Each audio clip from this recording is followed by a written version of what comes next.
All right, you guys, so line control. It's important. It doesn't sound like it's important. Sorry about my squeaky chair.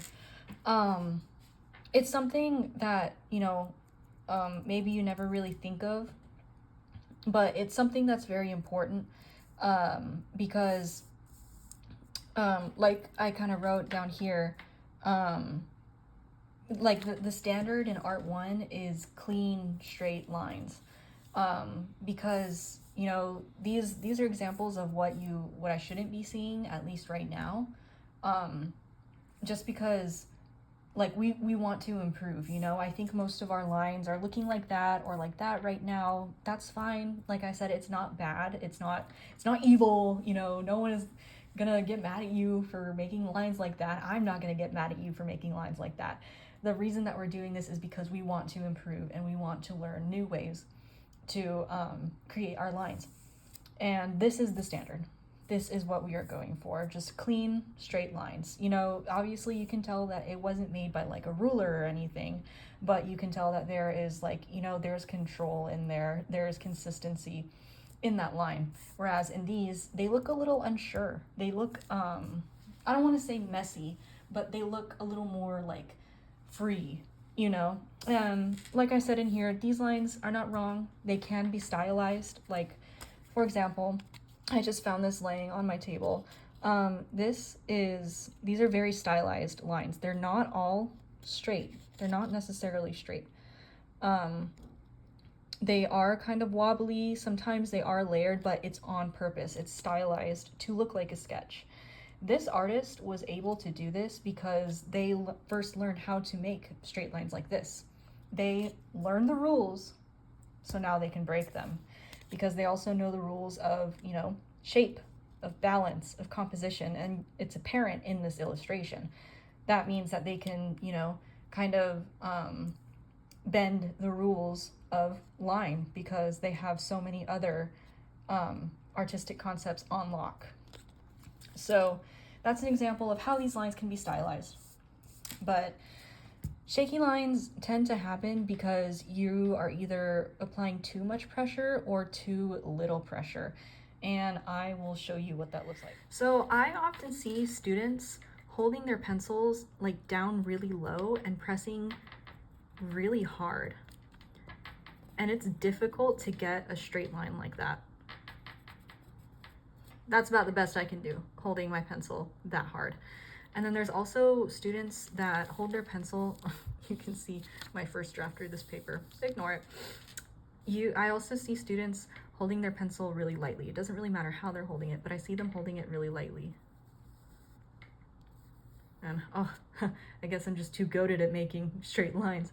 But I'm trying to say that when you don't have a good grip on your pencil, when you're either pressing too hard or too soft, your lines tend to come out shaky like this.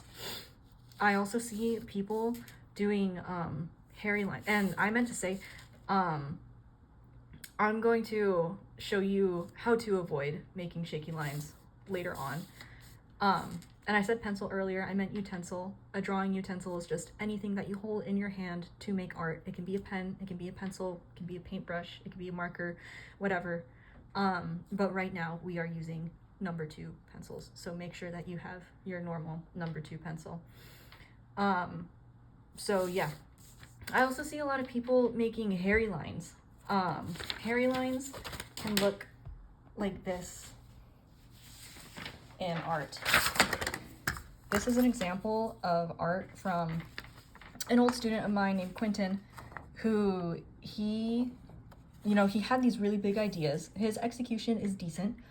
It looks, maybe a little rushed. And his lines look a little hairy.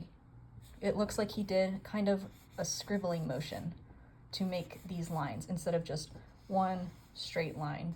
He was kind of going back and forth. That's the difference. And it's not bad, just having it drawn like this. It makes the illustration seem a little more, childlike, not as, I guess, like refined as like an illustration that you would see on like packaging or up on a billboard or something. It looks like something that, you know, you would draw for fun, for leisure. So that's an example of hairy lines, and it happens when you go like that, back and forth, back and forth, back and forth. And mine don't look that hairy because, like I said, I'm just too goated at drawing lines. But you can refine this skill to make your lines look solid. I'm still doing that same motion, going back and forth, but that line looks a little more solid than maybe that line does. But I see a lot of this. We want to avoid hairy lines, so no going back and forth like that. You can do that later on, but right now we want to practice just making one solid line. I also see a lot of layered lines, and that's when kids just make multiple lines over top of each other. Let's see if I have any examples. Oh, right here. This is something that a student gave to me. I can't remember which student this was, but you can see that they kind of layered some lines right there. Right there. It shows, that conveys to me that you are kind of unsure of what path your lines are supposed to take. That tells me that you tried once, and then you're going to try again, and you're not going to fix your first try. You are just going to make attempts over each other, one over the other. And like I said, that can be stylized the same way that we see it on here, where some of the lines overlap, like right there. It can be stylized, but that's not what we're going for right now. You cannot find your style if you don't even know how to find a style. Another kind of line that I want to avoid right now is feathered lines. They start at the same point, but they end at different points. You can see that as an example in this artwork by another student, Ellie. She has this line right here to make this wispy piece of hair. That could be stylized because when I see a feather line, I think wispy, I think soft, I think kind of frizzy, like if I am drawing hair. So she could very well excuse this line like that. But if she wanted the hair to look slick, like it is up here, if she wanted it to look slick and clean and like it's just one piece of hair, she could have, you know, erased this right here and kept her line one single continuous line, like that. So those are just the kind of lines that I'm wanting us to avoid right now. Again, I cannot emphasize this enough. They are not wrong. It's just not what I'm looking for right now. You can go back to these in Art 2 if you decide to take Art 2, because then you can start to stylize your work.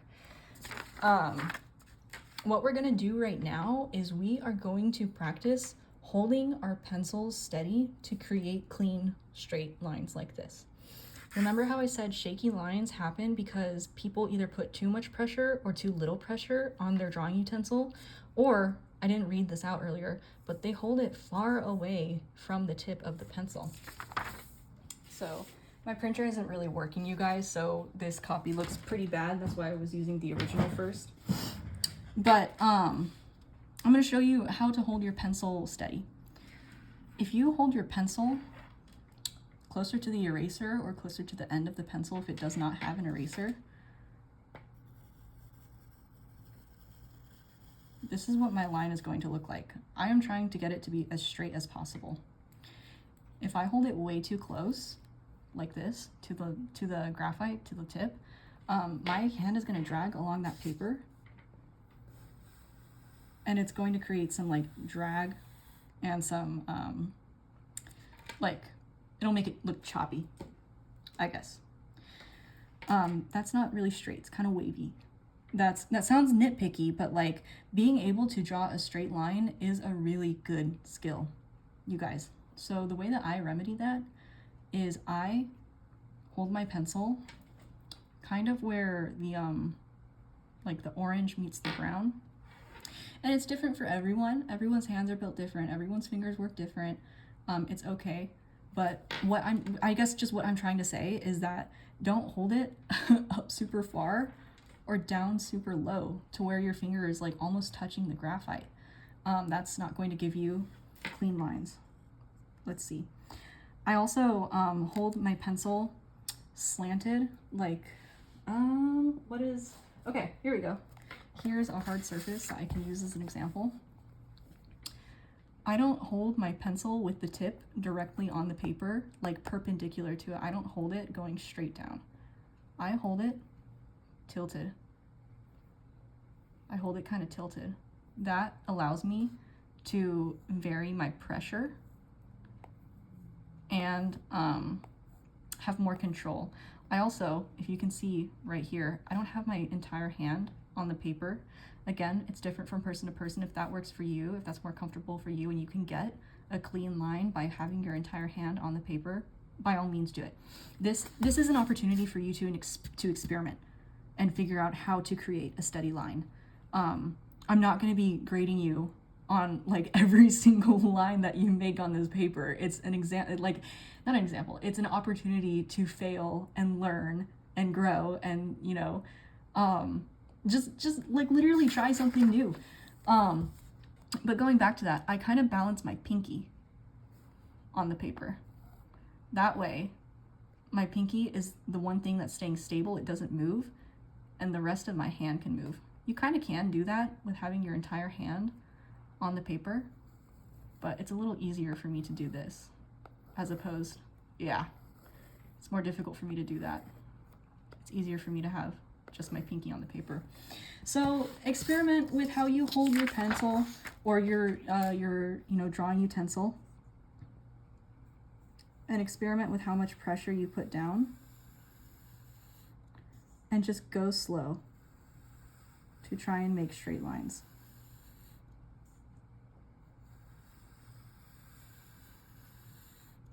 This is low-key therapeutic, you guys. ASMR. Should I invest in like a microphone?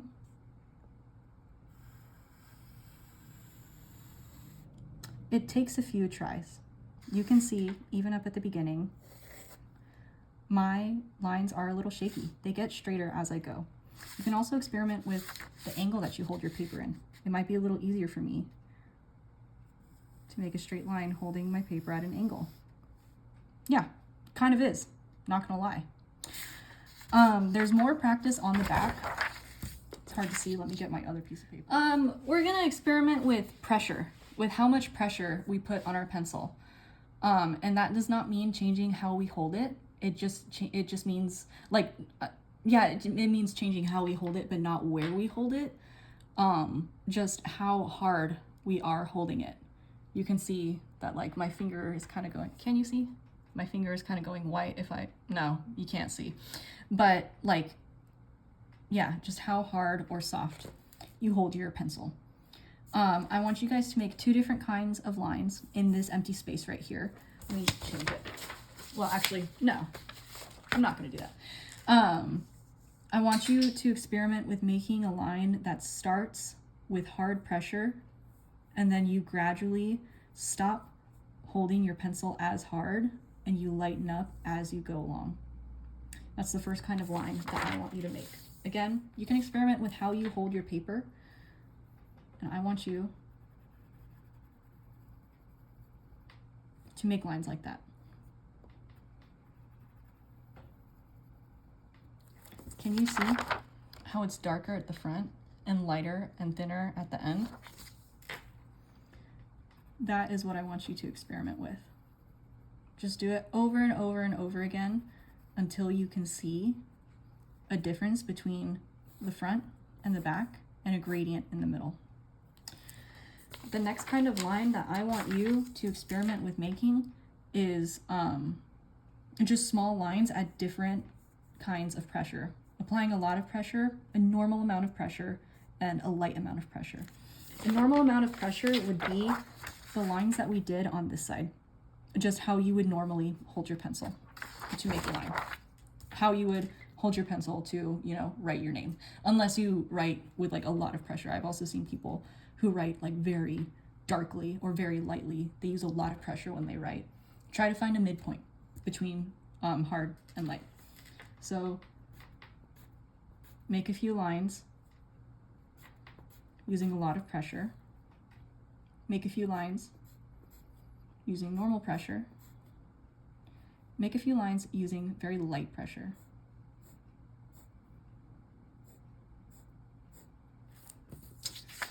The ones with a lot of pressure tend to be thicker and darker, and the ones with not a lot of pressure tend to be lighter and thinner. So just experiment with that. Keep doing it over and over again. You can do other shapes if you'd like. You can try and do squiggles. You can even try making a bunch of lines next to each other. This is kind of like the value scale that we're going to get into. So if you want to go above and beyond and try and prepare yourself for that, you can do that. And just use the rest of this space to practice holding your pen in different ways. You can do more practice making straight lines. If you want to try what I said earlier by like layering your lines on top of each other while trying to avoid having hairy lines, you can do that. If you want to try drawing shapes without your pencil shaking too much, you can do that. Try and get into like a flow state if possible. Like, just don't stress out about this. Like I said, it's not a grade on what every single line looks like. It's a grade on whether you did it or not, whether I can see that you tried or not, that you failed and you improved, even if it's just by a little bit. That's what I'm looking for. So literally do whatever you want to on this part of the paper. You can even draw an entire little illustration if you want. You can draw a person, you can draw, you know, your friend, you can draw a shoe, you can draw whatever, just to practice using different kinds of lines and different amounts of pressure. What I want you to get out of this is being able to make more consistent lines. I want you to take steps away from making shaky lines and hairy lines and layering your lines to making something more uniform like this. That's what I want you to get out of this. So practice that, take your time. You can do it even outside of school too, on any piece of paper, in your notebooks if you're bored in class. Do it whenever. It's just good practice, and it's like one of the easiest things to practice too. You will always have access to a pencil when you're in school. And yeah, it's just lines. It's no one asking you to, you know, draw the Mona Lisa or whatever. It's just practice. So make sure you keep this safe. Again, you can either fold it and put it in your sketchbook, or you can put it in your art folder. Just make sure that you hold on to it so that you can see your improvement throughout the year compared to when we did it right now to when the year ends.